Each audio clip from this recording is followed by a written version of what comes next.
And I can do hand motions and that kind of thing. It's okay. Yeah. Right. Be relaxed and comfortable. Be yourself. Okay. All right, Mike, you going? Could be dangerous. Well, that's the way we like it. Good. Okay. All right, good. Here we go. I got to figure out an intro for addressing history shows, Mike. You know, get thinking on that. All right, here we go. Ready, Mike? I'm sorry, what? Nothing. Okay, good. Cut to me then. Hello, everybody. Welcome to Addressing History. And today we are talking about a very interesting event in American history right before the Civil War, John Brown's Raid. And we're very honored to have with us today the great Dennis Frye, who has written this book here, Confluence, Harpers Ferry as Destiny.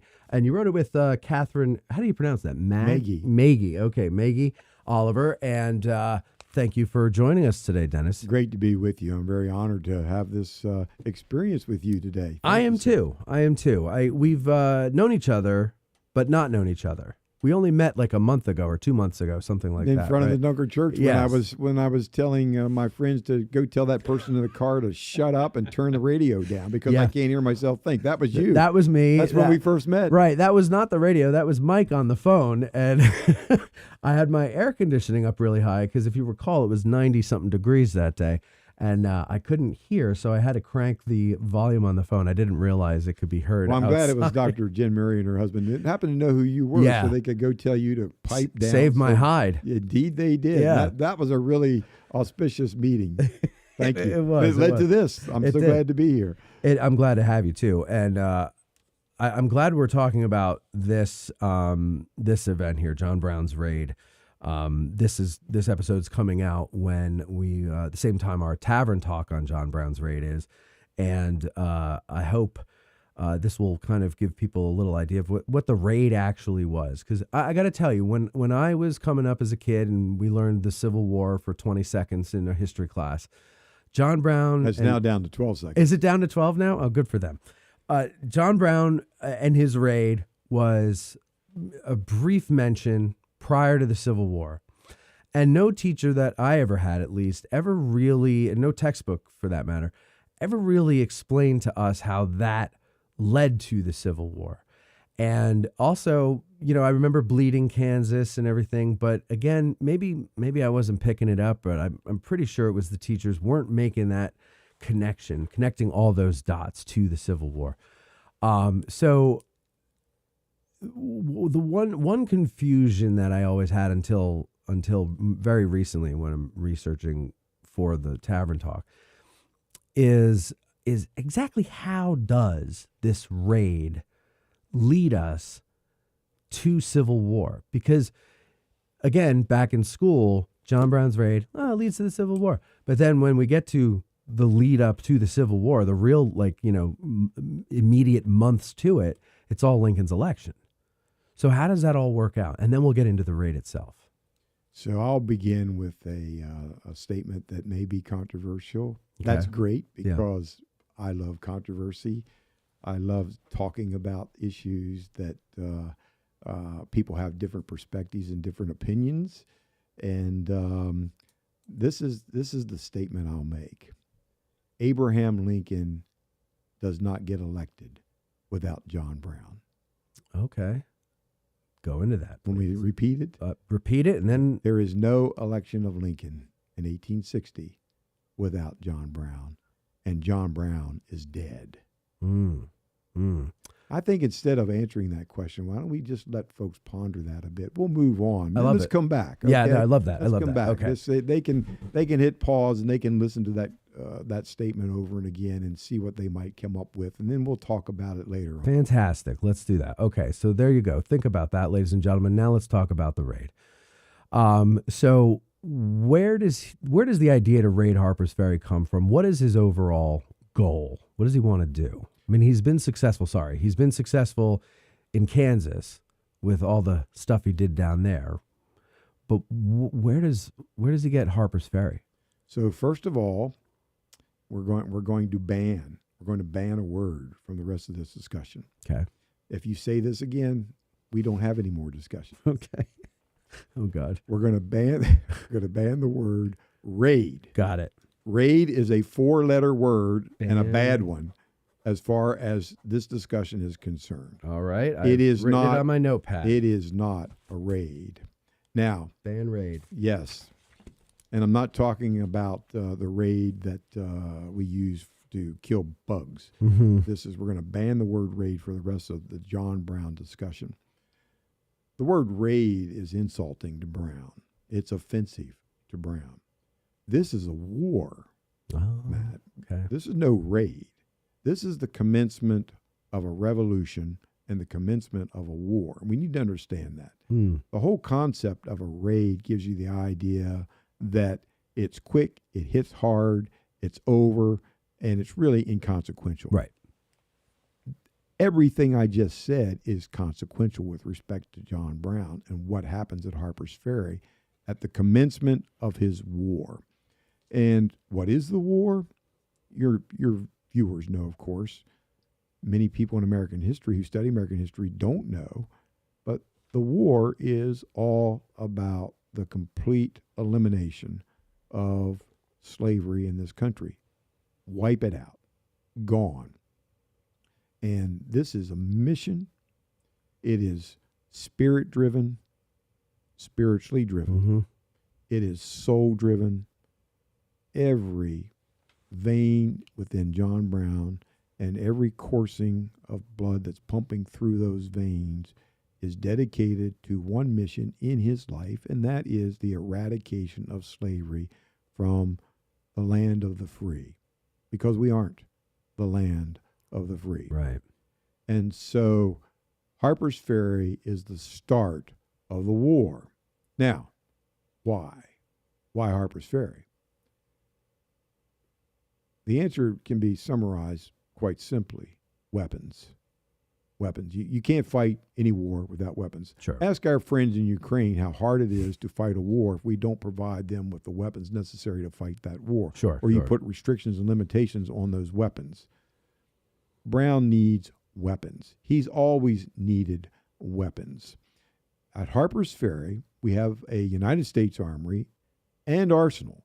So not only are we manufacturing the latest model weapons, the most advanced, sophisticated weapons on the planet at the Harpers Ferry Armory, but we're storing those weapons there as well.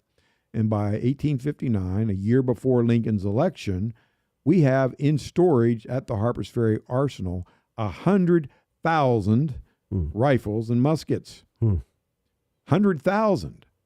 We can arm Could Grant. do a lot of damage. We can arm Meade and Grant with the Overland Campaign in 1864 with the weapons in the Harpers Ferry Arsenal, and has have some left over. Yeah.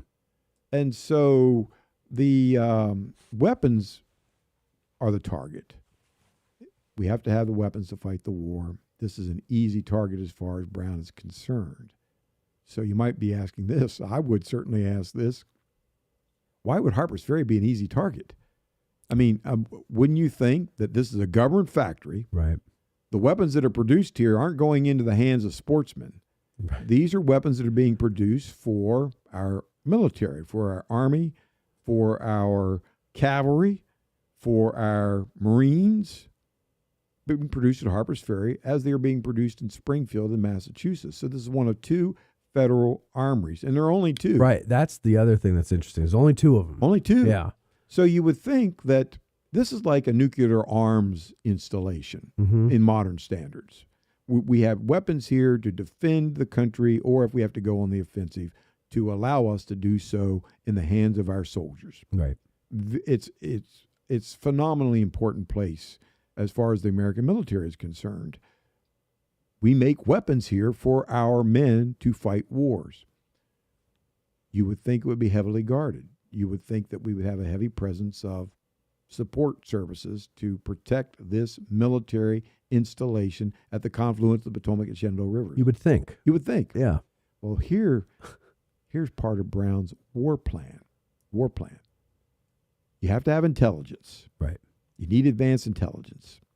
You need to have scouts out there that can tell you what's going on so that you're prepared to make this assault and hopefully be successful. More than a year before the assault on Harpers Ferry, Brown has his advanced man embedded in Harpers Ferry. Mm-hmm. And he's a veteran of the Kansas Wars. John Cook. Yeah. John Cook. Now, Cook is a dashing character. He's handsome. He's young. He's a lawyer. He's from New York. He's smooth. No one ever guessed that this man is a guerrilla fighter. Yeah, he gets married while he's there, doesn't he? Yes, he marries a local woman in Harpers Ferry. Yeah. Yes. And they're expecting a child. Yes. And not Very only that, soon. he also teaches. He's a local teacher. Mm-hmm. He writes poetry about his beloved that is published in local newspapers.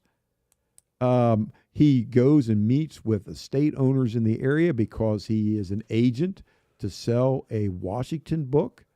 And this is Washington country. Yeah. This part of the Shenandoah Valley. Washington himself owned land in the Shenandoah Valley, as did many of his family members. In fact, we have massive mansions in Jefferson County, West Virginia today, but Virginia at that time, that were built and owned by the Washington family. We still have Washingtons that live in Jefferson County. So he ingratiates himself in the local community. This man is in many respects the equivalent of a September 11th person Mm-hmm. who was living in the community, residing in the community, taking flying lessons. Nobody knew Getting who married. they were. Nobody knew what their plans were. Just another one of us, Right. in many respects. Right. A stranger who becomes part of the community. Yeah. And so Cook is gathering intelligence and information as Brown prepares to go to the war. Cook knows all the movements. He knows where the guards are. He knows when they come to work. He knows everything about the Harpers Ferry Armory and Arsenal. The most important thing he knows, nobody's there guarding it. Mm.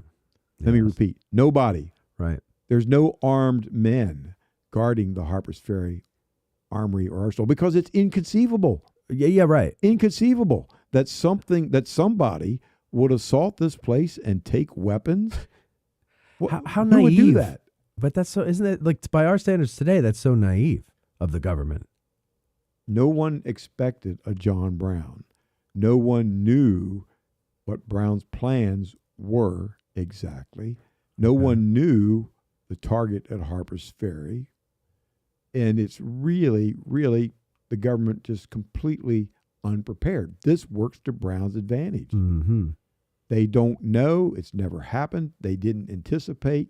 And if you haven't had it happen before, and if you're not anticipating it, it actually opens the opportunity. Sure. So Brown has the opportunity, and he's got good quality intelligence that's come to him from Cook after a year of living there and observation. So we're going to succeed.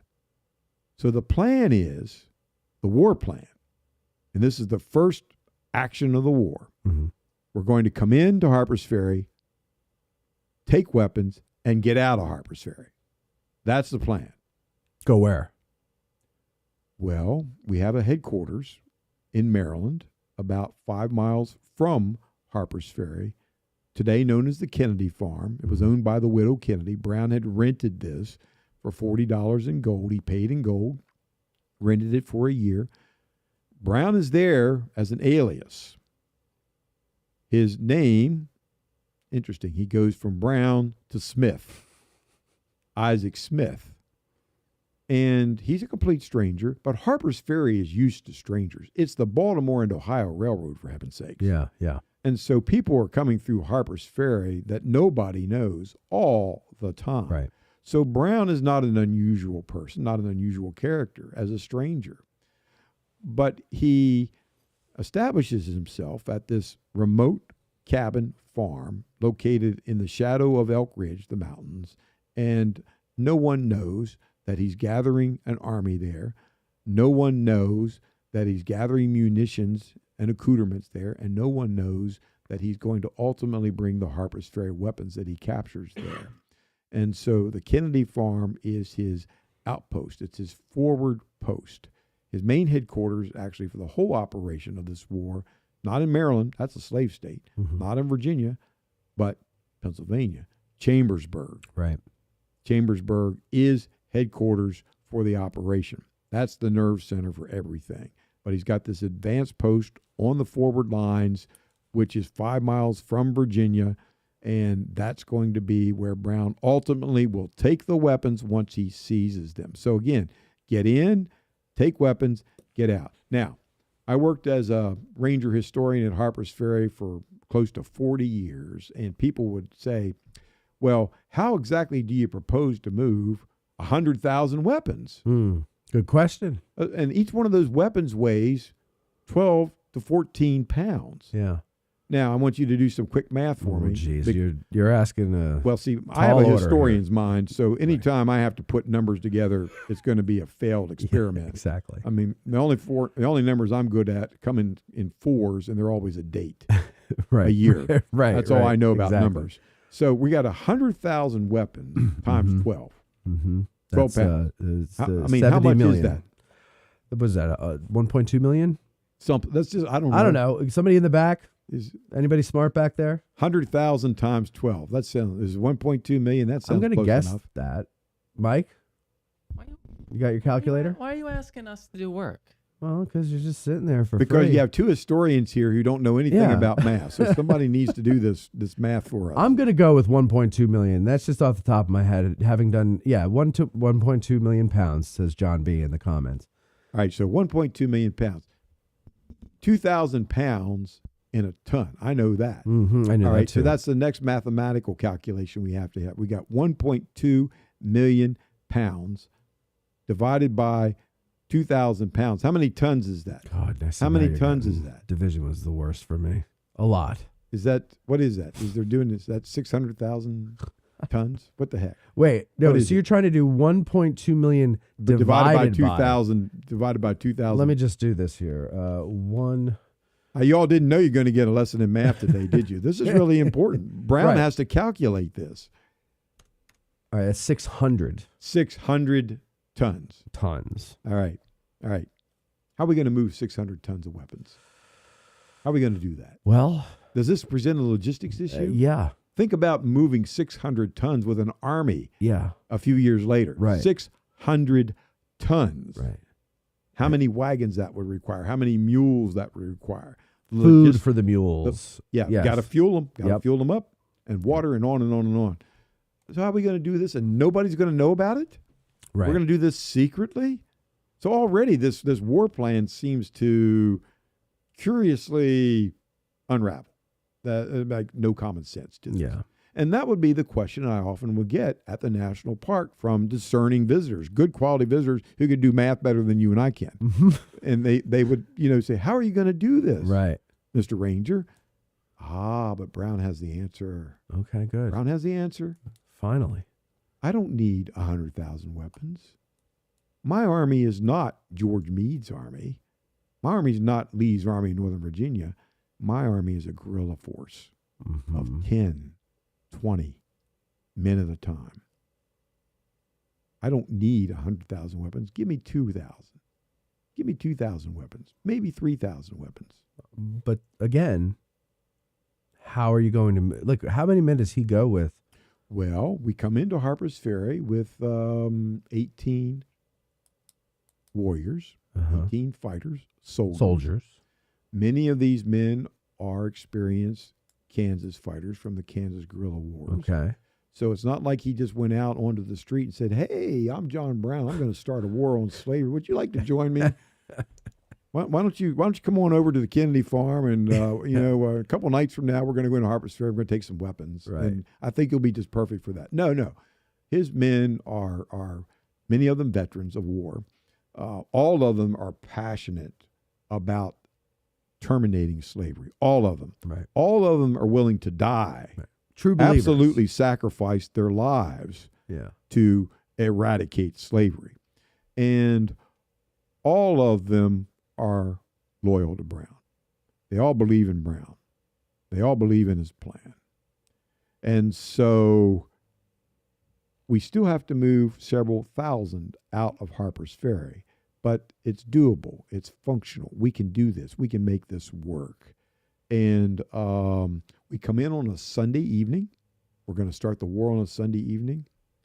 And, in some respects, I've done talks in the past where I compared John Brown and Stonewall Jackson. And people say, well, how dare you compare Stonewall Jackson and John Brown? There's a lot of similarities in the way that these two men approach war. Okay. There's a lot of similarities in the way these two men approach God and spiritualism. There's a lot of similarities in the way these two men live. And so Brown is prepared. He's assured of victory because the greatest soldier ever created is the Creator himself, God. And God, Brown is convinced, is not on John Brown's side. Brown is convinced that God is on the side of the slave, the enslaved.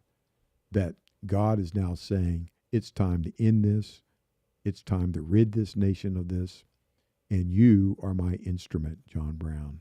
I have selected you to do this on my behalf, on behalf of God the Creator. And so Brown is convinced that he's got God directing him, God leading him, God choosing him. He is not just a man of God, he is God's weapon of war. And he intends to bring victory to God, which ultimately will bring the end of enslavement. And so it's nothing about ego here for Brown.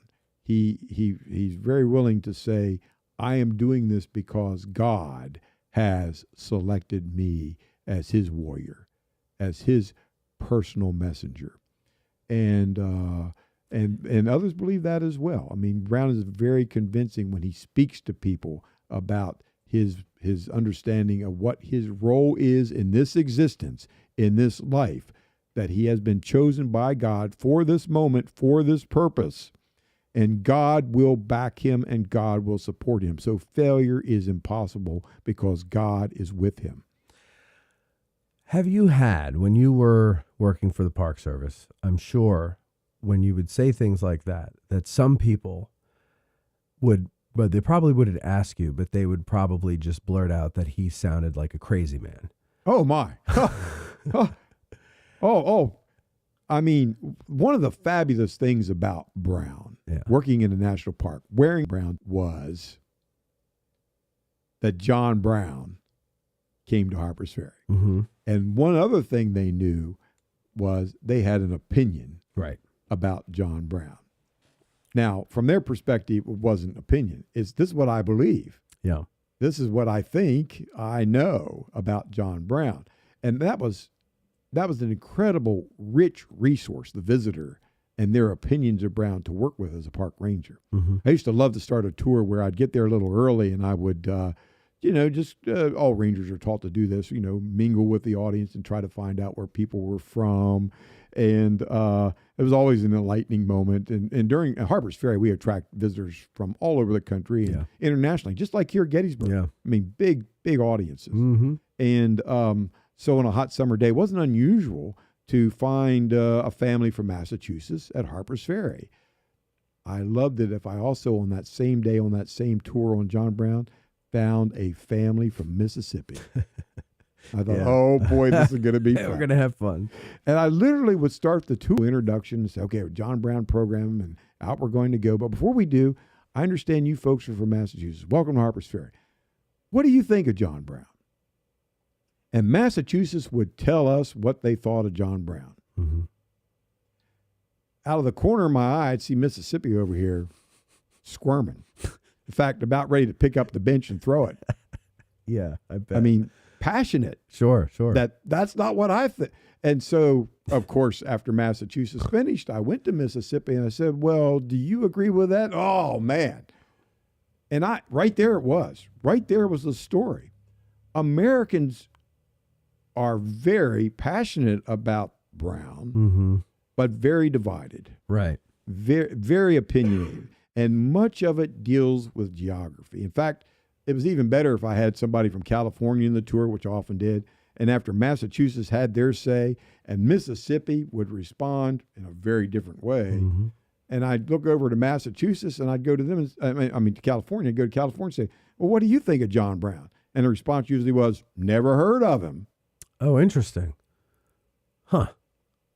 So it was really a geography. Yeah. Plays a very significant role in what your formulation is, what your opinion is of Brown. And it has a lot to do with the regionalism, the sectionalism that we saw at the time of the Civil War is still in many respects is in existence today with regard to how you approach John Brown, how you teach Brown, how you think about Brown, how Brown is part of your culture, how you discuss Brown. Brown is very alive today. Yeah. He's very much within the American soul, and he's not hidden in that soul. He's not buried within us. People are very willing to express what they think. Well, even more importantly, people are even very willing to express what they feel about Brown, because Brown's not an intellectual exercise as much as it is an emotional response. How do you feel about John Brown? Well, I'm glad you're saying it that way, because as I'm learning about the war, if nothing else out of today, we know it is the commencement of the war. Yes, I've learned not to use the R word. But as I'm learning about it, I struggle with how I feel about him. And I really don't let my feelings get in the way of my study of anything in history, because it's all done. They're all dead. Yes, we have the legacy of what they've done that we live with today, but directly, they don't affect my life. So I can look at them as a story. I can glean lessons from it. That's just, I don't know, that's kind of the way of it. And so I can be dispassionate when I see people today getting angry about an injustice of the past. I go, yeah, that sucks. Thank God we don't have that world today. That's the way I look at it. And I can be kind of dispassionate, and I can just look at, okay, what are the facts here? What are the facts there? Oh, that's interesting. That must have sucked living in that time. But John Brown is different. I have feelings about John Brown. And I am on both sides of the fence on John Brown at this point. I see him as someone whose cause I believe in, but I don't agree with the tactics. Oh, my. And I tell you, man, that was often the visitor's response in the national park. Of course, I believe in the cause. We don't like slavery, don't want slavery. But Brown advocates violence. Yes, he does. Brown is not afraid to kill. No, he's not. You don't get in his way. No, you don't. Don't try to stop his war on slavery, because he will go to war against you. Right. And Brown has a reputation as a person who's willing to kill. Potawatomi massacre in Kansas became notoriously associated with Brown intentionally, because to understand Potawatomi, I don't have to go into the story, but the fact is that people were butchered with artillery broadswords and cut to pieces. Yeah. And Brown always had a journalist with him. Yes. John Brown wanted what he did reported. Yeah. So Potawatomi became front page news in the biggest newspapers in the country. Not necessarily did anybody say John Brown did this, but the result, the consequence, was known that these were the abolitionists who did this. And the message that Brown was sending was very intentional and was part of his war methodology, which was terror. Terror. You frighten people, they won't do it.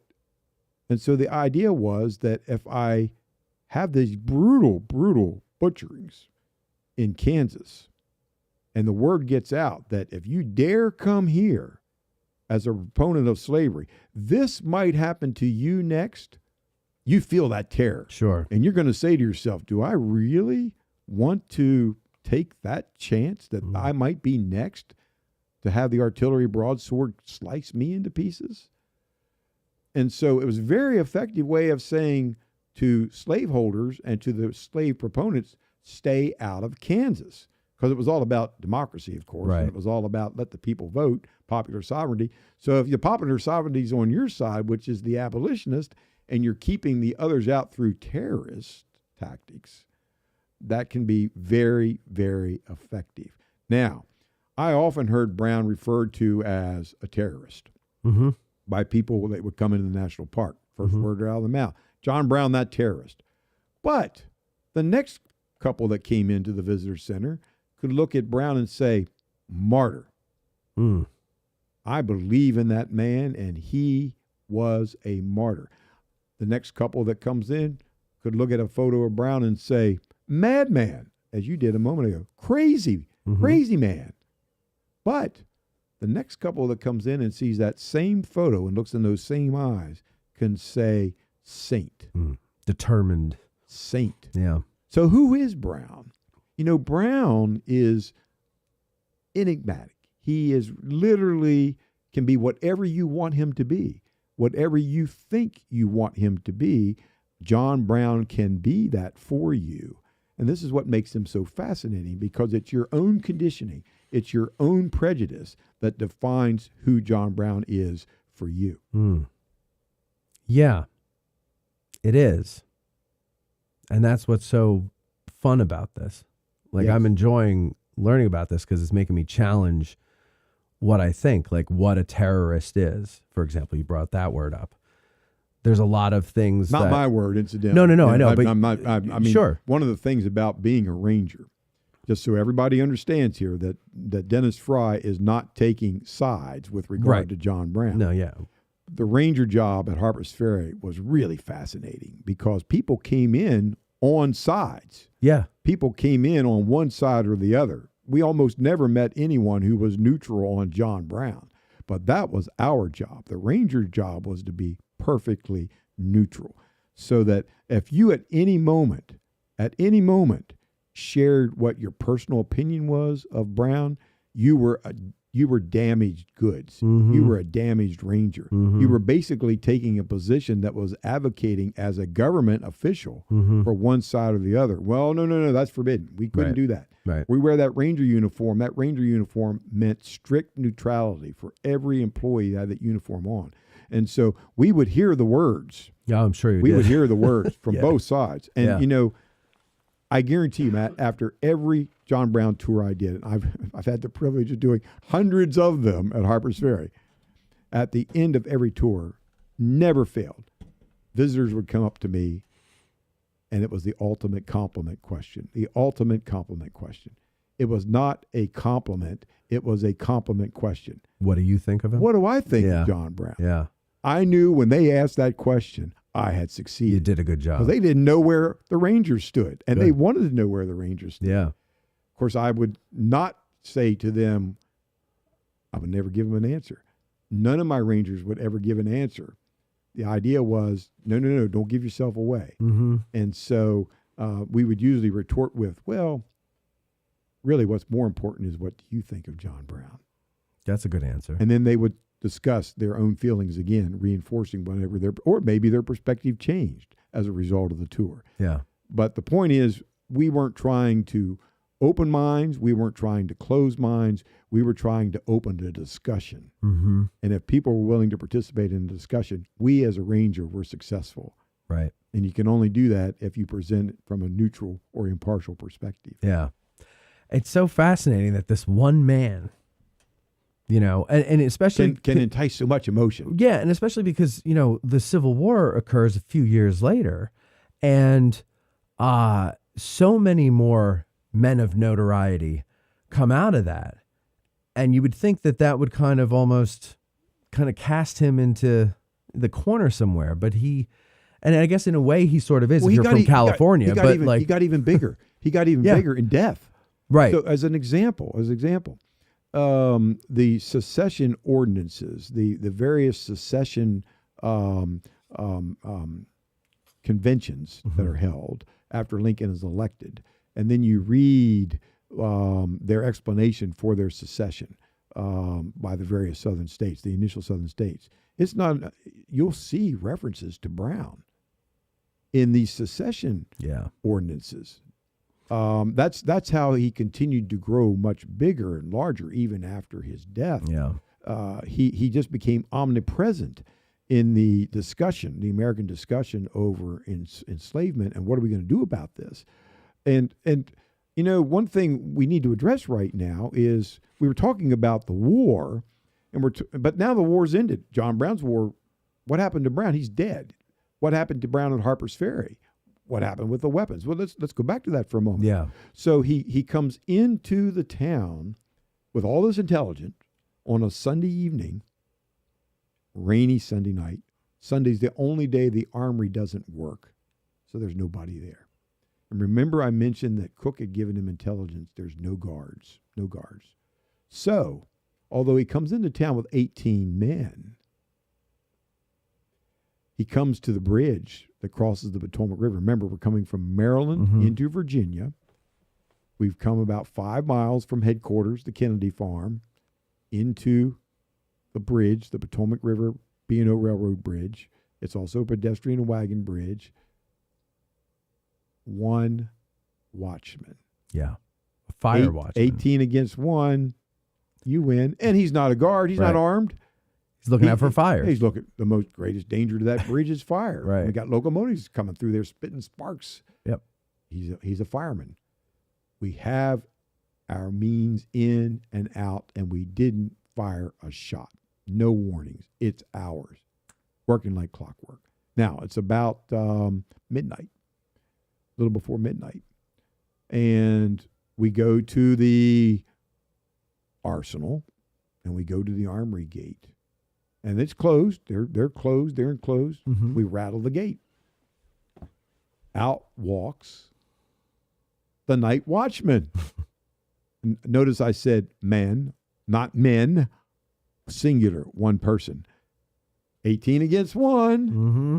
And of course, the night watchman at the armory immediately succumbs. Keys open. And just like that, the arsenal, where there is no night watchman, because the watchman for the armory is also the same for the arsenal. Mm-hmm. Brown has everything. He's got it all. This is too easy. He knows this. It's working beautifully. The war plan is working well. And of course, he starts to spread his men out. And he actually sends some on a mission into Jefferson County to take hostages, to take some notable citizens that are slaveholders and to bring them back as hostages along with their enslaved. Mm-hmm.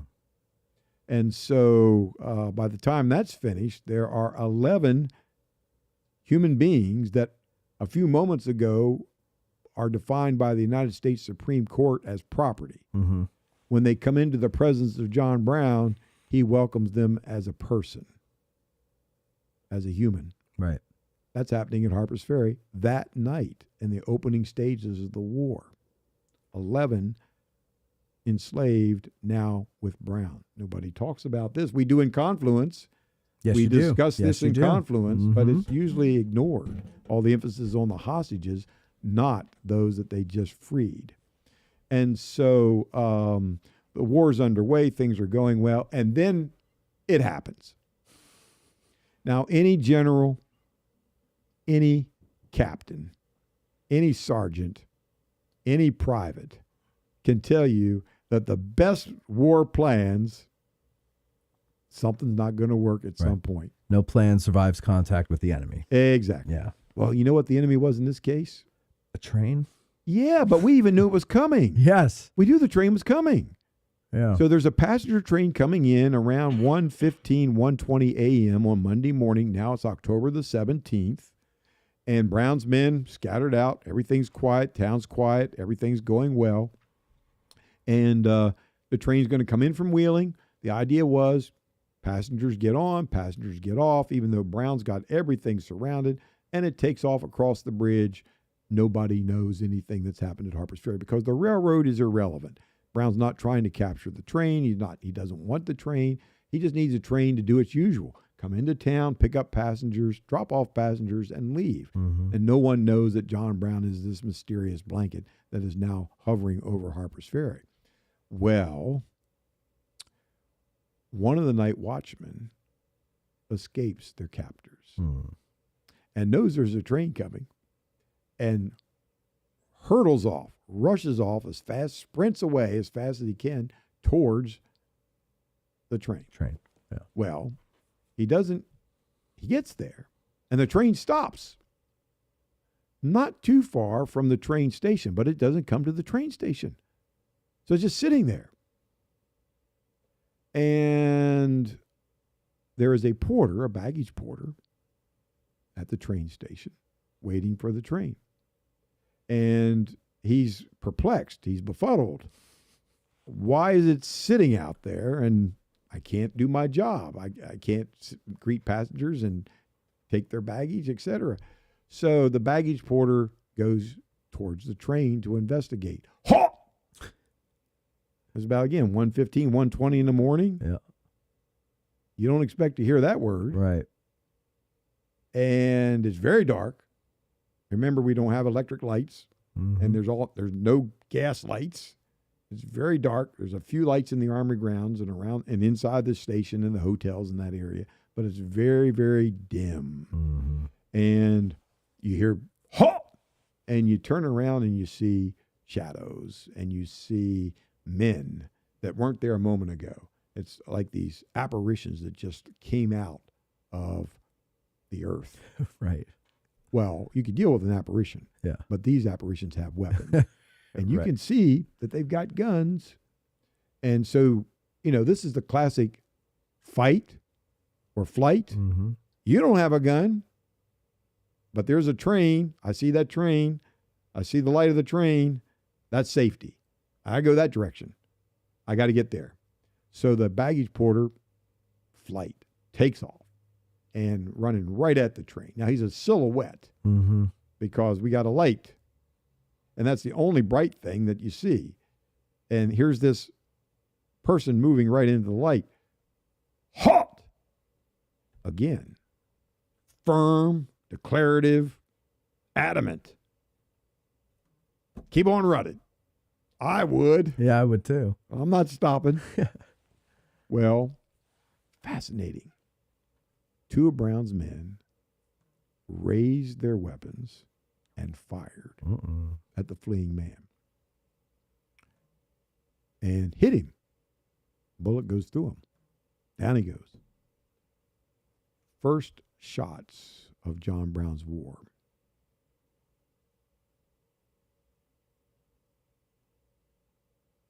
A question and a comment. The question is, why did they fire? Mm. There's no silencers on these rifles. Mm-hmm. It's 1:20, 1:25 a.m. Now, a lot of your audience has been to Harpers Ferry. Mm-hmm. Harpers Ferry is not a quiet place. No. I mean, the river rapids roar through there because the mountains, you're inside the drum. An echo chamber. It's an echo chamber. Gunshots. And I've fired weapons at Harpers, black powder weapons at night during demonstrations for the Park Service. I've fired weapons at night. It is not quiet. No. I mean, you can hear that gun go off a long distance away, and it echoes off the mountain. So at 1:25, 1:30 in the morning, we have shots fired. Curious. Well, why did they do that? And then, of course, the target, interesting enough, the baggage porter that's fleeing, his name is Shepard, Hayward Shepard, lives in Winchester, works for the Winchester and Potomac Railroad. Hayward Shepard is African American. Hayward Shepard is what they call a free black. Mm-hmm. He's not a slave. I put that in quotes because he 60, a very significant person in Harpers Ferry, the mayor of Harpers Ferry. Okay. And so Shepard goes down. The wound is mortal. He ultimately will die. The first man to die in John Brown's war to bring about freedom is a freed African American. The two that shot him, you ask why shoot, were they veterans from Kansas or were these new guys? there's some mystery as to who actually fired the shots, and Okay. history does not agree with exactly who that was. So it wasn't both of them, but it was one of them. Well, no, they were two different people, and probably they both fired. We Okay. don't know that exactly. Okay. And so that's one of those we probably will never know questions. We think they probably were associated with guarding the Potomac River Bridge. We don't know that for sure. They're the ones that somebody lost the night watchman that caused all this flurry.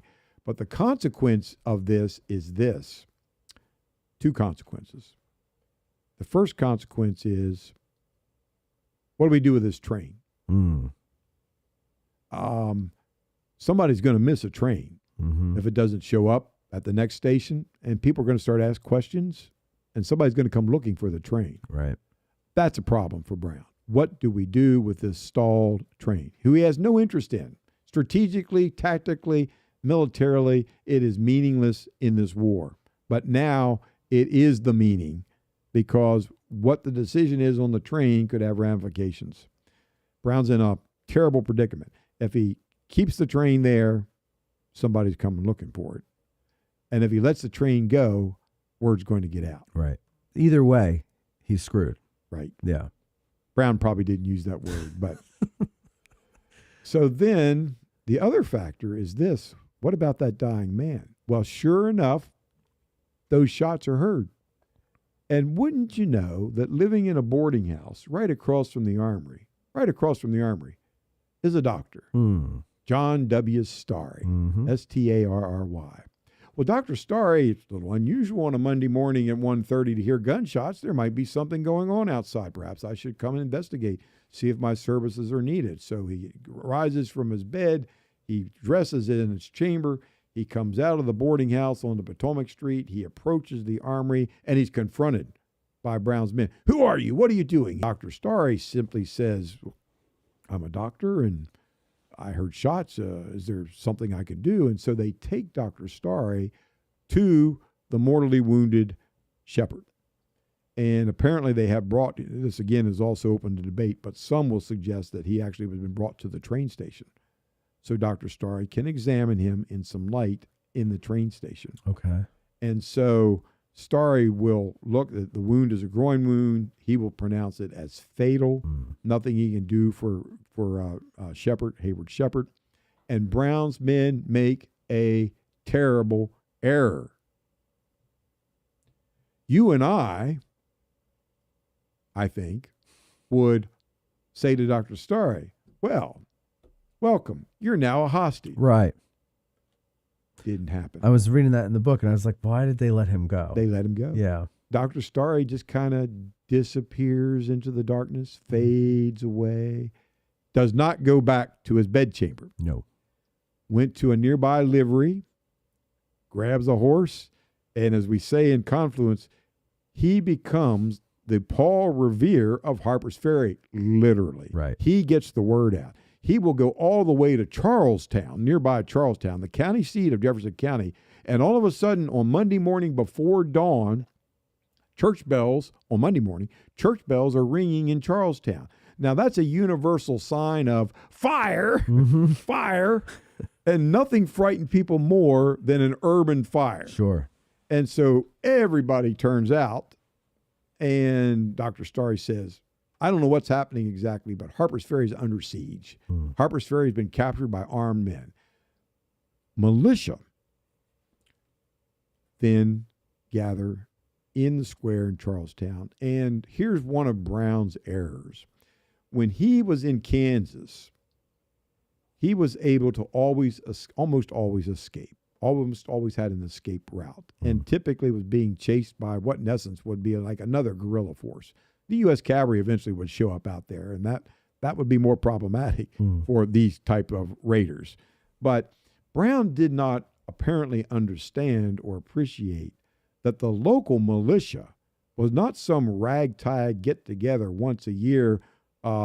Let's carry drinking buddies for a picnic and a barbecue on July 4th, and let's carry a broomstick as a gun. That's not the Jefferson County militia. Right. These people have been practicing for war since the beginning of January 1858. They are fully armed, fully uniformed by the state of Virginia, and they meet and drill monthly. And they're under command of John W. Rowan, who is a Mexican War hero from Jefferson County. They are disciplined and they are organized. And when they turn out and start to march toward Harpers Ferry, it is a small, disciplined army of soldiers that outnumber Brown 5-1 coming towards Harpers Ferry. And so Brown didn't count on that. That's what Dr. Starry did.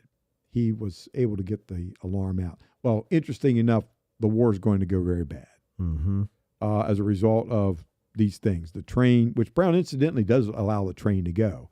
And of course, once it gets to a place where it can get the word out, telegraph line turns on to fire. Yeah. I mean, you could see a telegraph, it just looked like a fire going down towards Baltimore and then to Washington, D.C. on the wires. And so that's how Washington finds out. Okay. That's right.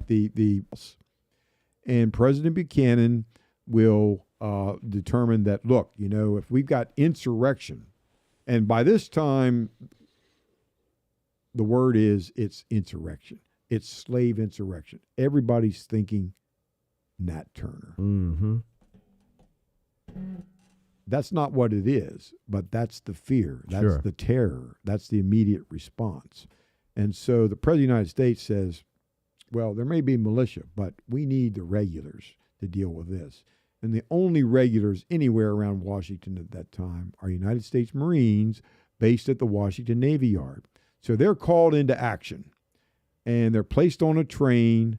There's no direct train route between Washington and Harpers Ferry at that time. And so they go to Baltimore, and then from Baltimore they transfer towards Harpers Ferry, get off the train in a little village a mile downstream called Sandy Hook in Maryland. And that's where they are met by the commander of this detachment, who never was a Marine. His name is Lee. Yeah. A lieutenant colonel, 2nd U.S. Cavalry, Robert E. Lee, who had been home on leave at his residence at Arlington. The president knows he's home on leave. The president knows that he is a distinguished officer. For heaven's sakes, he was superintendent at West Point. And he's right in the president's backyard. So an urgent message comes to Lee at home in Arlington, delivered by a young lieutenant in the cavalry at that time named Stewart. That's right, James Ewell Brown Stewart. And so Stewart and Lee come up to Harpers Ferry on a separate train. They meet the Marines, and then, of course, they come into Harpers Ferry. By that time, it is now Tuesday morning. The raid. You just said it. I did. You just said it. Because you broke your own rule. I did. Because I wanted to show that there's a short time here. It's 36 hours. So it feels like a raid. Right. That's not the intention. Right. That'll be the result. Got it. So it's a war as far as Brown is concerned, but because it's now surrounded, most of his men have been shot or captured. He's got very few of his resources left. He is completely surrounded by militia in the fire engine house of the United States Armory. There is no escape possible. His only opportunity for bargaining is hostages. He still has 11 hostages, civilians, and these are high-ranking officials. Some of them are high-ranking officials of the U.S. Armory that are in that building with him that he has control over when Lee and the Marines arrive. And so now it's a standoff. And it's only 36 hours since our war began, and everything looks disastrous. Where, John Brown probably is asking himself, God, where are you, God? This is not the plan. What is happening? The most befuddled person in this war is John Brown, because what's happening with God here? We're going to have victory, guaranteed success, and suddenly I'm completely surrounded, entrapped by the enemy, and I haven't freed anyone. This is not good. And so at that point, Lee, of course, got to bring it into this thing. And so Colonel Lee will send Jeb Stuart on Tuesday morning, just before dawn, to the engine house. Now, this is a dangerous situation, Matt, because Brown's men, those that are left, he still has four remaining, have put portholes through the doors and can fire on anything that moves out there. But the problem is that their range of fire is very limited. Sure. They can't go up or down or side to side too much. They can stick a gun through a hole, and that's about it. So the Marines and Lee are prepared to assault, but they've got those hostages, those civilians in there, and Lee wants no harm to the civilians. Mm-hmm. And so let's negotiate. So he sends Stewart up under basically a flag of truce, and there's a discussion between Brown and Stewart. Now, Stewart will say later on that he recognized Brown, that he was the first. I don't believe that at all. I think that's completely fabricated story by Jeb Stewart. Okay. You know, people are very. They want to be everybody's part very of. capable of making something up that Sure. probably isn't true. Brown didn't open the door for this discussion. That would not be very smart. But they're having a discussion outside and inside, and they can hear each other certainly. And so Stewart basically says, unconditional surrender. Free the hostages, drop your arms, and we will guarantee you this. This is a heck of a deal. We will guarantee you transport to the nearest jail so that you can have a trial by your peers. Here in Virginia. Yeah. Okay. Well, how could you refuse this deal if you're John Brown? Shoot me now. And so, of course, Brown says, no, hold on now. I have important citizens in here. You know these people. All the community knows who these people are, family and friends and neighbors. You don't want anything to happen to these people, do you? And so I tell you what my deal is. You let me and my hostages leave. We go across the bridge. You will not unharmed. Well, Stewart had been ordered not to parley, no negotiation beyond the original offer. So at that point, Stewart says, probably shakes his head up and down and starts to step away from the door. He raises his hat. It's just dawn. We're just getting first light on that morning of October the 18th. Raises his hat, swings it in the air with classic Stewart flair that we see even before he becomes a Confederate general. Right. Waves it in the air. That's a signal for the Marines to assault. Now, Lee had ordered the Marines, get this now, no bullets.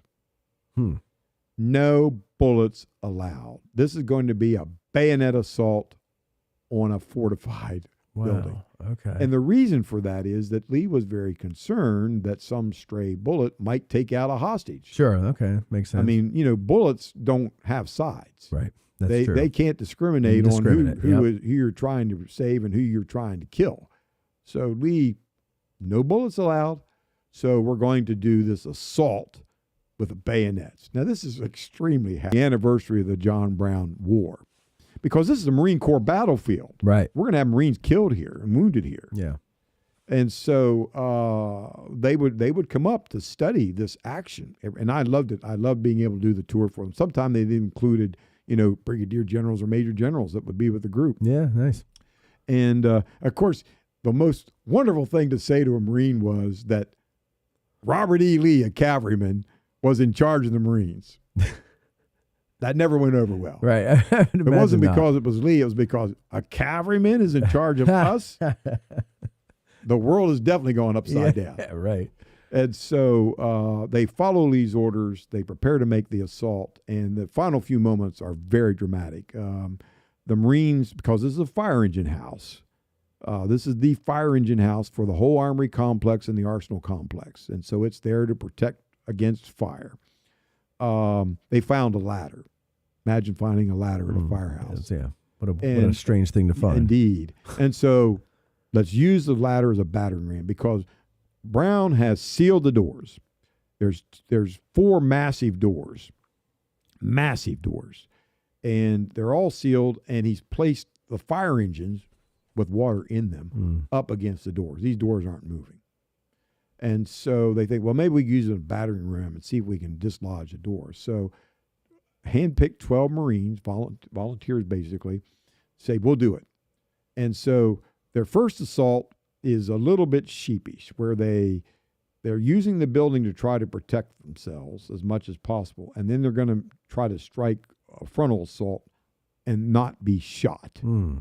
Okay. Very difficult maneuver. So they're not attacking it like from a distance head on. They're trying to flank it. Exactly. And so you're not going to have much force behind it. Right. And so when they do strike the door, it barely budges. Right. I mean, almost nothing happens. But preceding this, several Marines had gone to the doors, crouched down below John Brown's weapons so that they wouldn't be shot, and have tried to use sledgehammers to beat open the doors. That had failed. Okay. That's when then led to the idea, let's use this detachment to try to hammer our way through with a ladder. Well, the first assault failed, but they were striking at the same place that the sledgehammers had been smashing. Okay. So, of course, no Marine casualty at this point. Marines don't give up like that. Right. And so we're going to take this hill.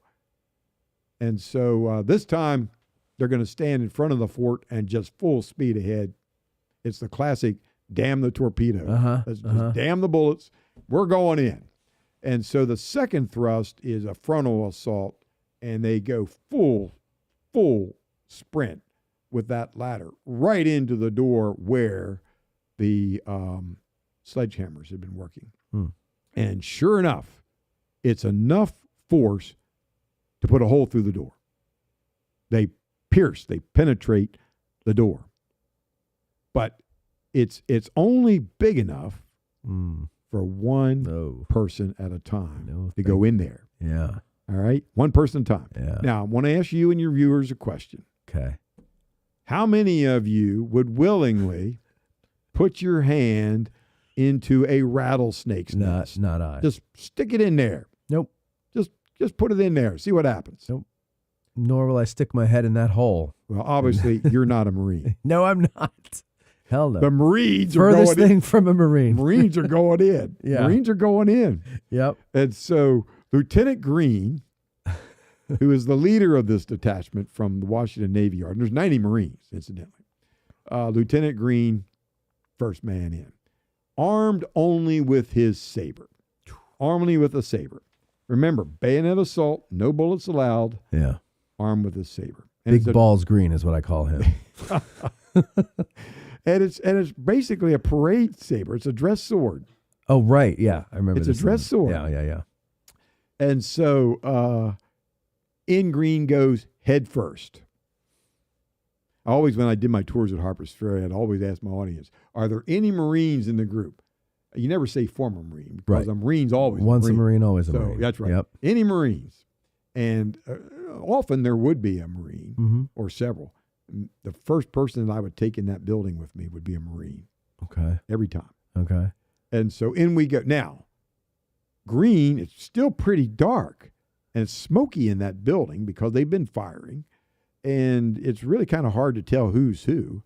And it's not just Brown, there's 4 other combatants in there. Right. So there's 5 enemy soldiers inside this building who can kill you, and they're armed with sharp carbines. Now, they're not repeaters, but they can load them a lot faster, of course, from the breech.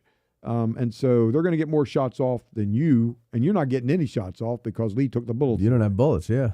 And so advantage Brown in many respects. And then remember, too, the hostages. At any point, Brown could literally turn around and, in essence, machine gun these hostages. Right. Well, let me pause here for a second, because you're describing all this stuff. There's how many engines in there? 2. 2 engines. Two massive fire engines, one on each door. John Brown's fort that is down there today is tiny. Yes. Those 2 engines and 8 people or more. Well, let's see. You got there? Brown plus 4, and then you got another 11. Oh, 11. So you got 16 in there. In that building. Mm-hmm. I know it moved around a lot. Did they miss a few bricks when they were putting it back together? It seems so small. So we're doing a sidebar here. This will be very quick. Yes. But it is really fascinating history. The Marine Corps battlefield I'm describing to you, the John Brown Fort today Right. is not on that battlefield. It's not on the Marine Corps battlefield at Harpers Ferry. In other words, you're saying it's not where it It's was not its during original location. Right. Yeah. It's about 150 feet from its original location. Mhm. The building has been moved 4 times. The first time it was moved was in 1891, and it went to Chicago for what was the Columbia World's Fair, the Columbia Exposition of 1892, 400th anniversary of Columbus. And it stayed in Chicago for some time. It eventually made its way back to Harpers Ferry. In fact, a woman journalist named Kate Field was responsible for raising the money to bring the John Brown Fort from Chicago back to Harpers Ferry. But it was too late to put it on its original location because it was now under a railroad embankment. The main line of the B&O Railroad purchased the armory grounds, and the John Brown Fort, along with much of the armory, was buried under a 14-foot embankment. The actual fort. Not or the fort, location. but the location. Okay. Right. Yeah. And so when the fort returned piece by piece, brick by brick from Chicago, it was rebuilt on a farm more than 2. Again, a third time where it was dismantled and moved to the Storr College campus, the African-American school that sat up on the hill at Harpers Ferry. Mm-hmm. And it remained there until that school went out of business as a result of Brown versus Board of Education. Ultimately, the National Park Service purchases the campus and the John Brown Fort on the campus. Okay. And in 1968, the National Park Service picked the whole building up with a crane. Okay. Didn't dismantle it. Okay. Picked the whole thing up with a crane. I have pictures of it in Confluence. Yeah. Put it on the back of a flatbed truck and brought it from Upper Town Harpers Ferry down between the rivers. It was a heck of an engineering effort. And Just sat that it on drive. NPS property, which was 150 feet from the original site, because in 1968, the Baltimore and Ohio Railroad still owned the original John Brown Fort location. And so that's why it's not where it is or was, and it's not the actual Marine Corps battlefield. It's close, very Close, yeah. but not quite there.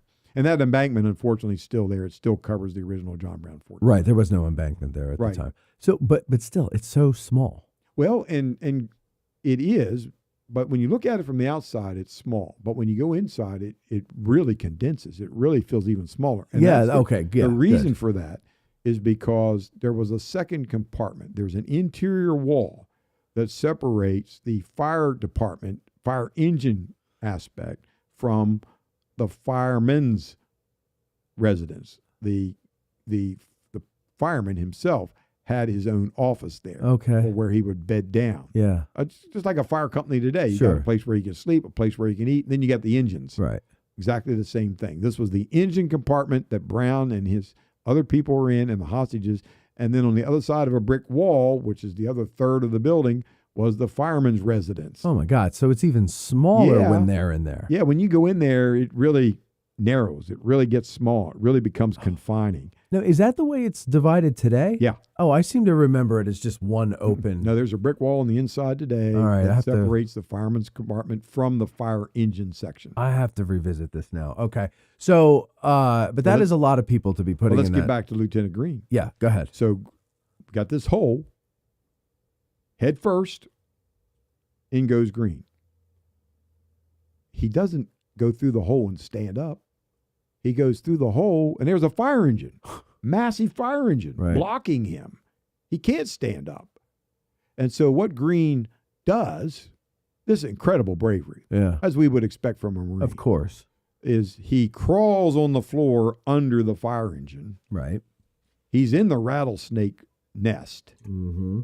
And as soon as the fire engine ends, he pops up in the middle of the room, sword extended. And one of the hostages points towards the front of the room, in between the fire engines, and says, apparently, according to Lieutenant Green, "This is Osawatomie." Oh. Now, we don't know if Green actually knew who Osawatomie was. It doesn't make any difference. Right, Osawatomie right. is Brown's nickname from his Kansas fighting days, his guerrilla days in Kansas. Osawatomie Brown. That was a compliment for Brown, Right. Osawatomie. Yeah. But what we do know is Greene turns and he sees a man armed who may have just fired a shot outward, and he knows that's a combatant, enemy combatant. So Greene wastes no time. The Marines are not ordered to seize these men alive. Right. They are ordered to get the hostages out of there alive. And so if body count has to happen, it's going to happen. And so Greene doesn't say surrender or throw down your arm. You're going to go kill this man. It's John Brown. And so he immediately extends the sword, takes 1 step, 2 steps, and thrust. And the sword, it's a perfect Marine Corps kill thrust right in the gut. Right in the gut. That blade right into Brown's gut. And Brown is a dead man. But Greene looks at his sword. Not a drop of blood on that blade. He didn't miss him. He had him dead on, right in the gut. Not only is the sword without blood, the sword is buckled over and looks like a sickle. So what the hell has he got? What did he just hit? Yeah.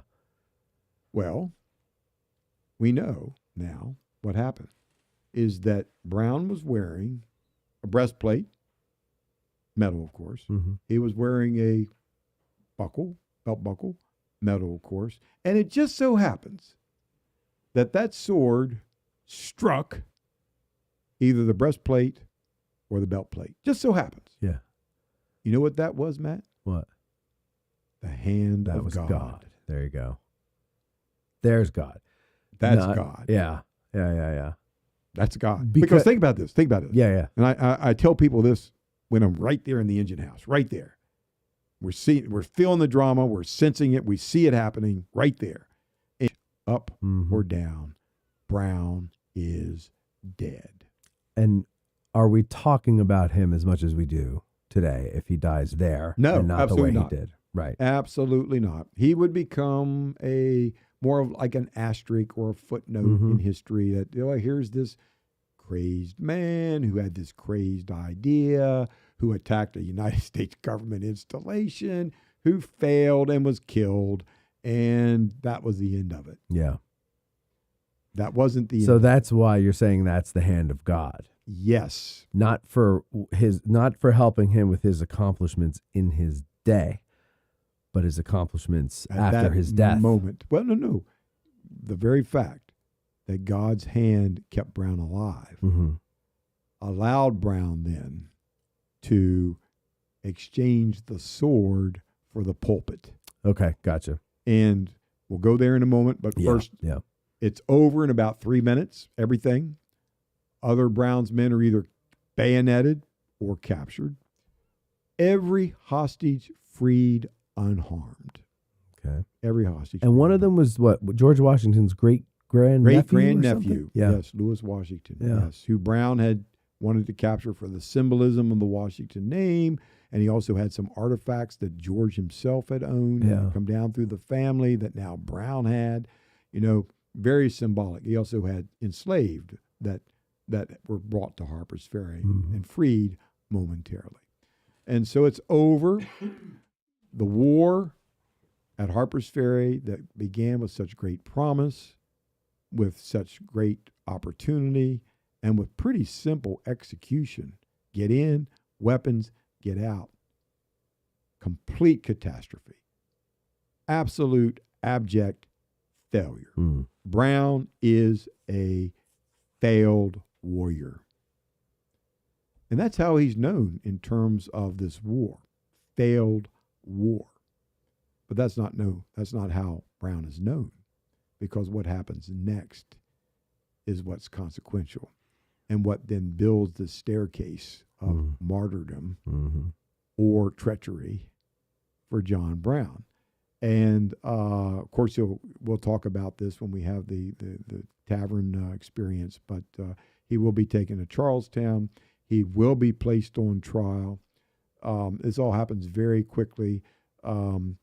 He will be found guilty by a jury of his peers, numerous of whom are enslavers, all white, of course, and all male. What is he charged with?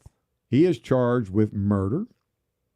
In fact, quite a number of people would be killed. The most prominent is the mayor. The mayor of Harpers Ferry is killed during the war. He ventured too closely. He would not pay attention to orders to halt, to stop, and they shot him. And so Mayor Fontaine Beckham, who was the sponsor of Hayward Shepherd, that's right, the baggage porter, the mayor is killed. So they're both killed. They're both killed. Yep. Okay. Yep. So the mayor, murder, obviously a capital offense as it is today, inciting, treason. Treason was the second. But treason against the state of Virginia. Correct. And Brown had with him a constitution known as the Chatham Constitution, which was formulated in 1858 out of this country in Chatham, Canada, where there was a very large African American population of former enslaved and free people. And Brown's idea was this would be the Constitution that would operate in the areas that I capture, that I hold, that we have through our guerrilla operations. And so, in essence, he was going to establish his own country within the country of the United States, and this was his Constitution. Interesting enough, that Constitution, in essence, says that if the United States abolishes slavery, his country will go away. Right. No reason for Brown's country to exist if slavery no longer does. Yeah. And so this Constitution is not about Brown's ego. It's literally a format of this is how we're going to operate in the confines of our boundaries that we hold, that we control. And so it's a fascinating document. We talk about it in Confluence. We have some quotations from it, a fascinating preamble that we have in Confluence. Is it this one? Yes, the Provisional Constitution of the United States. That is it. You want to talk about Hand of God? When I opened the book, it opened right to that page. And I was like, I can't be that lucky. Slavery, whereas slavery throughout its entire existence in the United States is none other than the most barbarous, unprovoked, and unjustifiable war of one portion of its citizens upon another portion, the only conditions of which are perpetual imprisonment and hopeless servitude or absolute extermination, in utter disregard of those eternal and self-evident truths set forth in the Declaration of Independence. Therefore, we citizens of the United States and the oppressed people who... very important. And the oppressed people. Notice the words, and the oppressed people. Who by a decision of the Supreme Court are declared to have no rights which the white man is bound to respect, together with all people degraded by laws thereof, do, for the time being, ordain and establish for ourselves the following provisional constitution and ordinances, the better to protect our persons, property, lives, and liberty, and to govern our actions. So he says here, do for the time being ordain, which again, so that's a check in the pro column for me there, is that this, like you point out, is not his ego. It's very temporary. Right. Brown is, again... He doesn't want to be king. He wants the right thing. And I'm glad you mentioned he didn't want to be king. Now, he is going to be commander-in-chief of this new country, Somebody's this nation. But you know something? Brown refused the title, the designation of general. He always insisted on a military level that he be called captain. Right. Why? Captain Brown. I always thought that was odd. No. First of all, it's not ego. It's not ego. He's not interested in rank. He's interested in leadership. Okay. And he's a captain of guerrilla forces. Small scale military activities, a captain in charge. Yeah. All right. I get that. And so we have treason because he did have this constitution, and he was found guilty of treason. And then the final charge, which you would certainly expect here, was the charge of insurrection, inciting slave rebellion. Mm-hmm. And Brown was likened to Nat Turner, that his objective, his purpose, his intention was the same as Turner's, which was to, in essence, create a rebellion where we have massacre. Now, Brown will tell you over and again that was never his intention, and he's not really been believed. But the Nat Turner type of rebellion was not in Brown's interest. Let me finish by saying that Brown, the war plan is very sophisticated, and the war plan is very misunderstood. The war plan is this, that yes, we are going to have small guerrilla operations, and yes, we are going to raid estates and raid plantations, and we are going to bring enslaved away from those estates and those plantations. And yes, we are going to give them armed escort north into Pennsylvania, into the promised land, into the land of freedom north of the Mason-Dixon line. So in essence, that's the strategic concept here, is that we have these armed raids on these estates and plantations that are completely unguarded. We then take those who wish to go with us, and we escort them with armed escort. Mm-hmm. We provide them with food and water and shelter as we migrate from slave country into free country. In essence, Brown is utilizing the concept of the Underground Railroad, but dramatically expanding it, and dramatically protecting it. Giving it teeth. Exactly. Yeah. And I mean, you and I both know that for an enslaved person to free oneself was hazardous, dangerous, and you couldn't take the whole family. No, you couldn't take the whole family. Yeah, little by little. Right. Brown's concept is we're taking everyone, mom, dad, kids, aunts, uncles, cousins, whoever the extended family may be, or extended families. We're taking all of you that wish to go and leave the oppression of enslavement. We will promise to protect you, defend you, and escort you to freedom. Using basically the same routes that the Underground Railroad already was utilizing, and in fact utilizing Underground Railroad conductors that already were in place. And so Brown intended to build on this system, not build something from scratch, right, but he was going to improve it dramatically. Finally, the grand strategy, and we as Civil War students love to talk not just strategy and tactics, but we also like to talk about the grand strategy, right, like the Anaconda plan, the grand strategy. Brown's grand strategy is actually fascinating, and I can summarize it quickly. Okay. Brown's grand strategy is economic warfare. And what I mean by that is this. Keep in mind, and this is painful. It hurts to say this. Okay. It still hurts me every time I have to say this. By the ruling of the United States Supreme Court in the Dred Scott decision, an enslaved person is not a person. Right. An enslaved person, by definition, is property. Property. Mm-hmm. That's who we were. Mm-hmm. And it's legal to own this property. It's, this might seem a bit simplistic, but it's true. It's as legal to own a slave where slavery is permitted in 1859 as it is to own a driver's license. Yeah. It's property. Right. You're entitled to this if you can afford it. And so the key is affordability, because the average male enslaved person in 1859 in Virginia, was running about value for property about $1,500.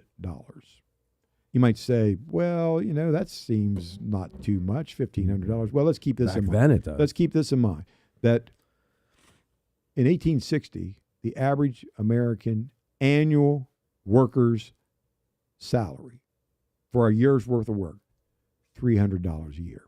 $300 a year. Here's a male 18-year-old field hand, unskilled, that could go onto a block at an auction and bring $1,500, 5 times what you make as an average American annually. So there's a lot of wealth in slave property. And in fact, there is more wealth in slave property in Virginia or in the South than your mansion and your fields and your products and your horses. There's more value in your slave property than any of that. Brown knows this. So let me use this as an example to make my point about economic warfare. Let me assume, I hate this, but let me assume I am an enslaver and I have 50 enslaved on my estate. 50 times, make it simple. Round it off. No more math. Round please. it off. $1,000. I can do that. Okay. 50 times 1,000. That's $50,000 in investment in property for me as the owner. And I get up one morning. There is no enslaved property. It's gone. Because Brown, or one of his guerrilla factions, arrived during the night, unbeknownst to me, and all of my enslaved said, freedom is my future. And I have the people here to take me to freedom. I'm leaving. There's a word for me that morning. Bankrupt. Yeah. Bankrupt. Because how are you going to do anything? Not only that, but I guarantee you, as we do today, I leverage the value of my property to buy other things. And now I can't pay it back because I lost all my leverage. It's gone. Yeah. It's brilliant. Yeah. And what happens is, think about the panic of a stock market crash. So people are investing, and all of a sudden, bam. And then because people panic, the values are going down, and you sell while values are going down. Not very wise, right? But you don't want to lose more money, right. So you get out. So think about the repercussions of one night 50 are moved and gone, and the community's going to hear about it, and then you don't know where they're going to strike next. So you got that terror factor, and even though you're not killing anybody, you're just removing people. The terror is, I don't have any money anymore. I don't have the comfort I had. I don't have the living. I don't have the quality of life. I don't have my culture. Yeah. It just left. It walked away. Mm-hmm. And interesting enough, Frederick Douglass loved this plan. Frederick Douglass and Brown conceived this plan. Literally, Douglass says, if a slave has two legs and can walk away, he or she will. Right. Yeah. We didn't mention Douglass, but John Brown wants him to join him on this plan. I mean, he's not really keen on it, on the Douglass, violent part, right? I think Douglass is wise in this respect. There's no greater voice in the United States at that time as an African-American voice than Frederick Douglass. Right. He's got his own newspaper. He's got a tremendous following. People listen to him, even if they may disagree with him. But he's really quite the spokesperson as an African-American to bring about revolutionary change. And think about this. Brown succeeds often because of what's written in newspapers. Mm-hmm. And newspapers were the only form of social media. Right. The only form of mass media. And so I think the reason Brown did ask him to join him. Brown asked him to go to the front lines with him. not so much as a soldier, but symbolically. Here's Frederick Douglass. You've all heard of Frederick Douglass. You may not have heard of John Brown. Brown is white. And so a guerrilla faction may show up one night, a bunch of white people, and say, follow me, I will lead you to freedom. And you may scratch your head and say, really? What kind of trap is this? Frederick Douglass shows up and says, I'm Frederick Douglass, follow me. So this was Brown's thinking, that Douglass would help bring about that energy needed at the front, and that also that credibility that he needed at the front. And Brown did have African-American warriors with him at Harpers Ferry. There were a total of 5 that were with his group of 21 total available for his original guerrilla army. So Brown was well aware, and he intended to recruit African Americans and train them in this guerrilla warfare and have them become frontline soldiers. Brown was way ahead of his time in this respect. He truly believed that the African American was equal to the white. He believed that. He preached that. He practiced that. He was very far ahead of his time. Very far. Yeah. And so many abolitionists would say, we want freedom, but we don't believe in equality. Yeah. But not Brown. Brown believed even in equality for the African American.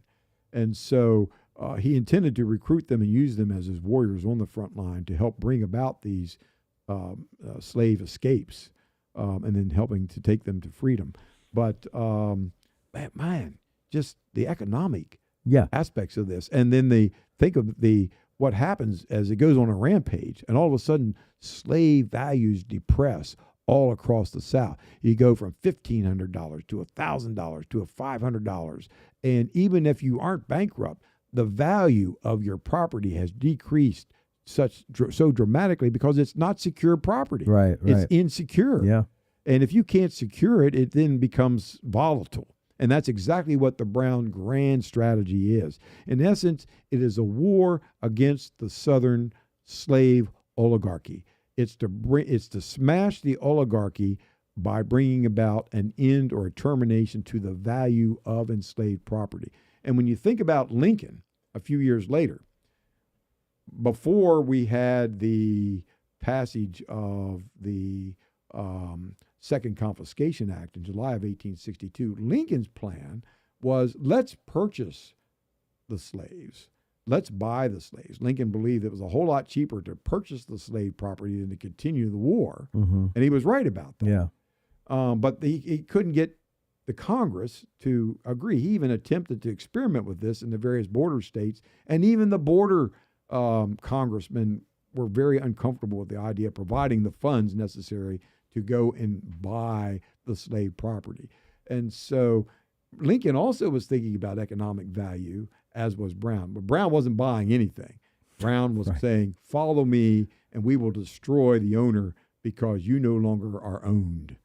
I guess that would be one point that I would move over to the not crazy column, because I don't know if a crazy person could think like that, or not that they couldn't think like that, but they would think like that, especially when they're heated up. And Brown gets very little credit in my mind as a historian who has studied him for more than half a century. I grew up with John Brown. You're not that old, Dennis. Come on. My backyard was all about John Brown. Oh, yeah, Growing right, up so near Harpers Ferry, Yeah. so near the Kennedy farm. My father, in fact, actually brought the Kennedy farm to the current owners who restored it and have saved it and have preserved it.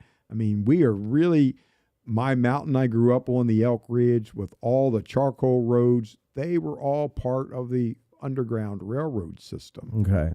So South Mountain, where the Appalachian Trail runs today, is part of the Underground Railroad system. That's my home. That's where I grew up. It's in your blood. It's literally, yes. And so, I really feel that this economic plan of Brown's was brilliant. And again, Douglass was a big supporter of it. And I talk about it in Confluence.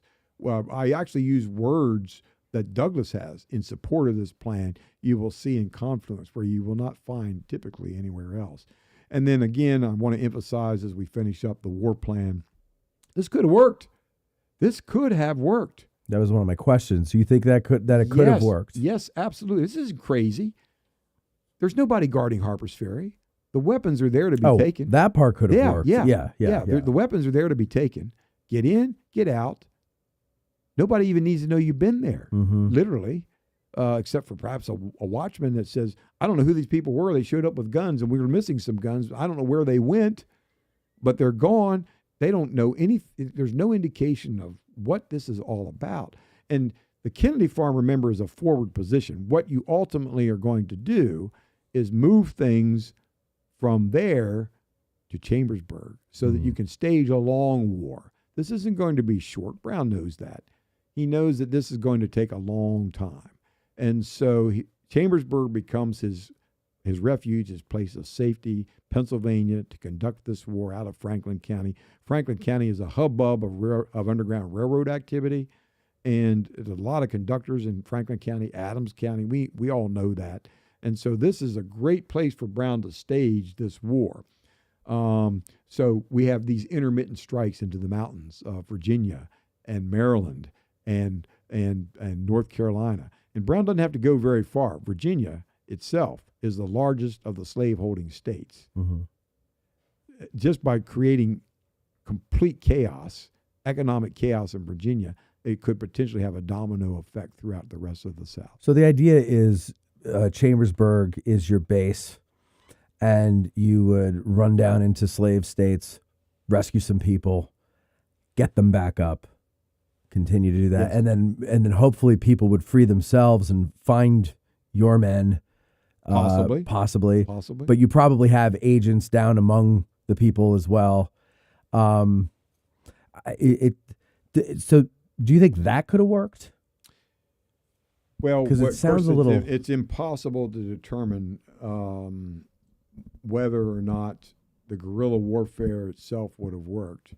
The plan, the scheme, the idea, just in Jefferson County, a border county on the Potomac River, Berkeley County, where Martinsburg's located today, Loudoun County next door, where Leesburg is located. If you just operated in those three counties, there are thousands of enslaved people just in those three border counties. And keeping in mind that Maryland itself is a slave state. Right. So we have Washington County, Frederick County, Carroll County. Maryland's very narrow. Yeah. It doesn't take long to get through Maryland. Nope. And so go into the depths of Georgia and Louisiana and Mississippi and North Carolina. He doesn't have to go very far to create this literal economic chaos. Yeah. But he can just operate literally on the border. Because it'll shake the confidence of slaveholders elsewhere. Right. And isn't that really kind of, well, I'm no economist or investor, but isn't that kind of what investing is sometimes confidence? Yes. You know? Because people lose confidence when the money's being lost. Right. And that's why we have the panics. Right. Exactly. So I'm not going to invest in slaves if they can just run off. Exactly. Yeah. And that's what Frederick Douglass's perspective pretty was. smart. So just to finish up with Douglass, I think Douglass said, I don't want to go to the front because I can do you better from the rear. I can be your journalist. I can be your press promoter. I can tell your story through the masses, through the newspapers. I can make you a hero. Yeah. And well, not so much make you a hero, but make people aware that this is what's happening. And Douglass saw his role as the journalist being more important than being a warrior or a fighter on the front lines. So John Brown, captured, tried, convicted. But between his conviction and his hanging, he's got some time to kind of set the record straight. Yes, right? And that's what we'll be discussing in the tavern. Yes. We'll be talking about the aftermath of the assault, the attack, and what happens during that very short period between the day that he is sentenced, November the 2nd, 1859, and the day of his execution, December the 2nd. There's going to be only a 6-week period, Matt, quick justice by the Virginians, between the time of his capture and his execution, 6 weeks. But it is a transformative 6 weeks. There is no sensation at that time, no sensation in American history that was more sensational than John Brown. He truly was the front page newspaper news all across this country. It was literally like taking television and social media and radio and putting it all together into a newspaper.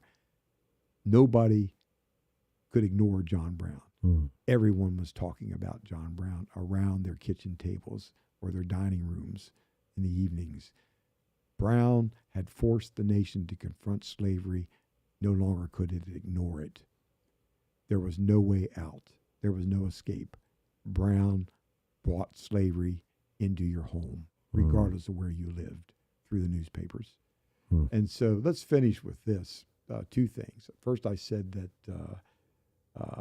John Brown, Abraham Lincoln never gets elected without John Brown. Yes. And think about this. What happens in Republican politics for the election of 1860 and Democratic politics, and especially on the Democratic side.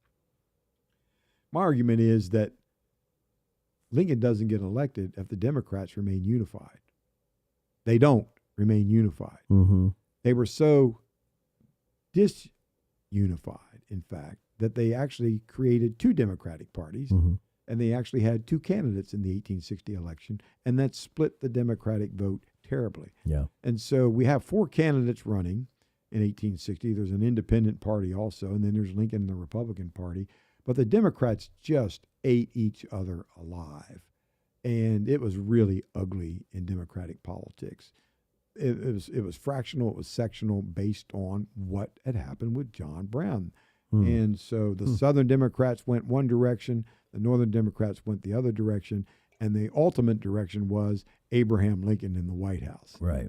John Brown foisted the Republicans into the White House in the 1860 election. He was still very alive in the discussions. Okay.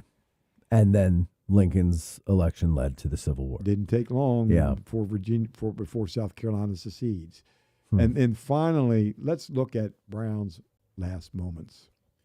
So it's December the 2nd in Charlestown, where he's been tried and convicted. He's been in jail in Charlestown. Virginians considered themselves very civilized. They considered Brown the abolitionist barbarians. Right. And that's the word they used to describe them. They considered Brown and the abolitionists as invaders, and that's a word they used to describe them. And so Brown, they can't wait to get rid of Brown. But there were some that cautioned that the noose was not the answer.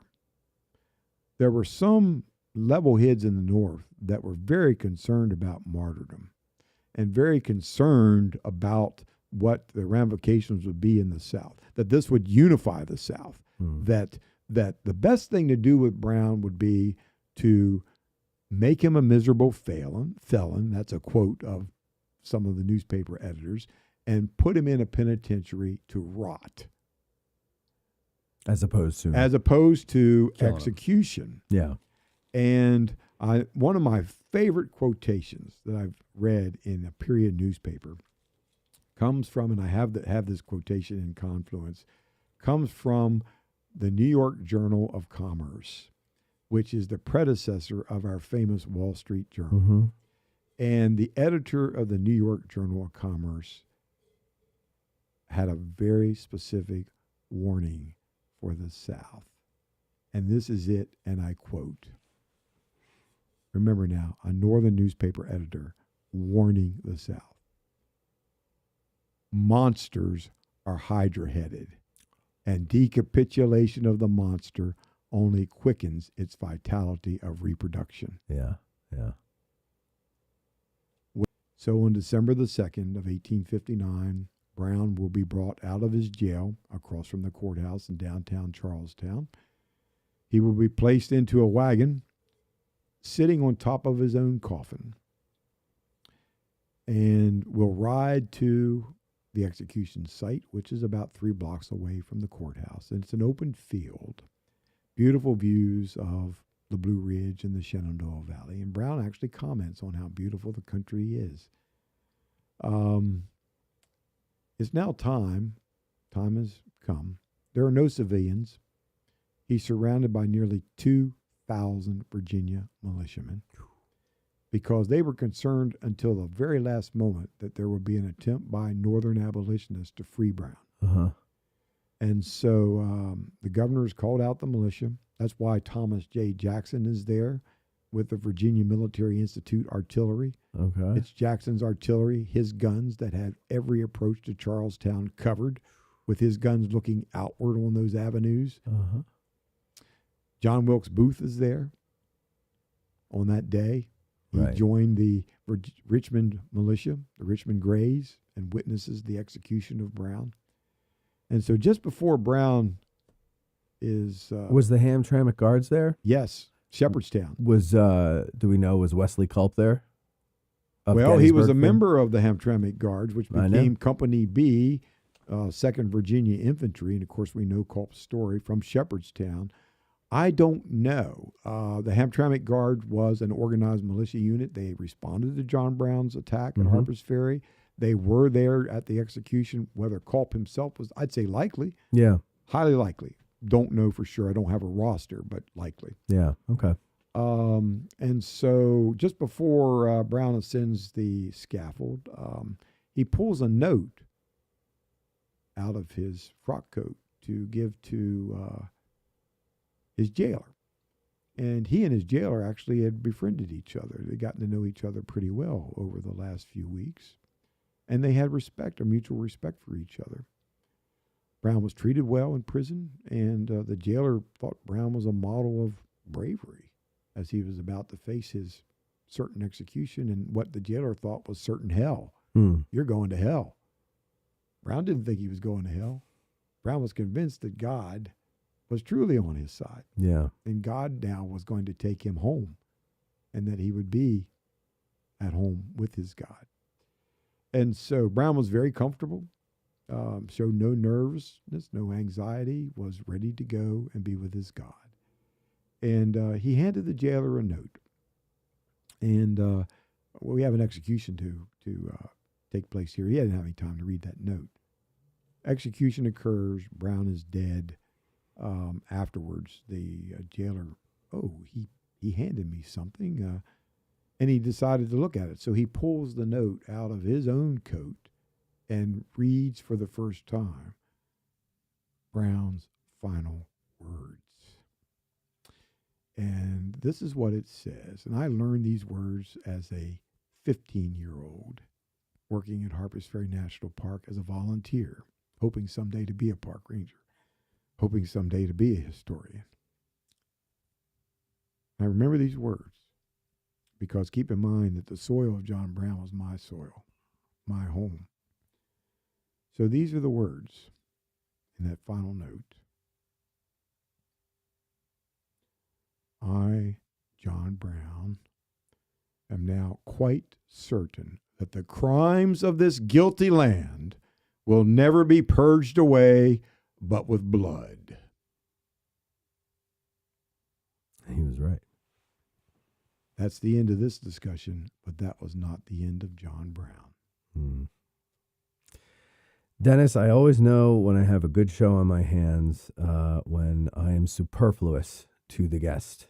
You could have done this all by yourself, and it was great. I loved listening to you tell this story. This is fantastic.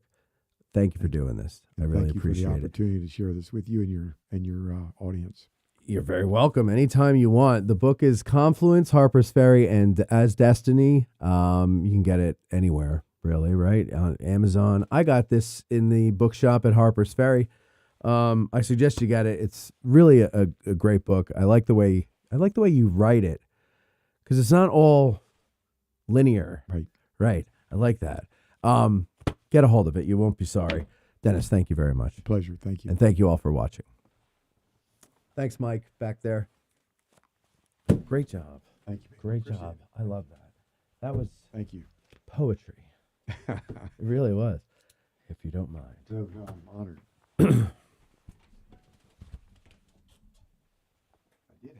I always have my own blue pen outside. Oh, all right.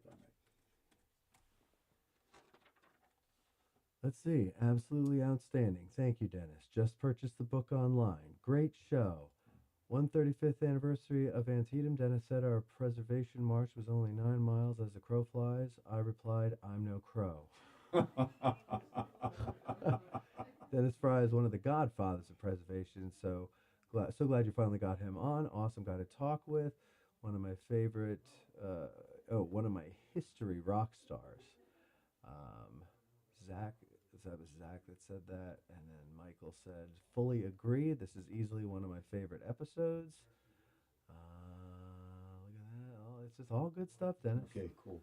Hello Well, from Kansas. So interested in hearing this John Brown discussion. So there you go. great. Yeah. Good.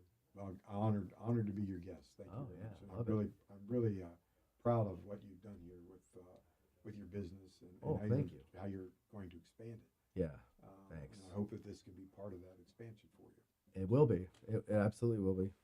And well, I really want to talk to you about doing that documentary because I think Harpers Ferry, as I look at all my friends who are coming out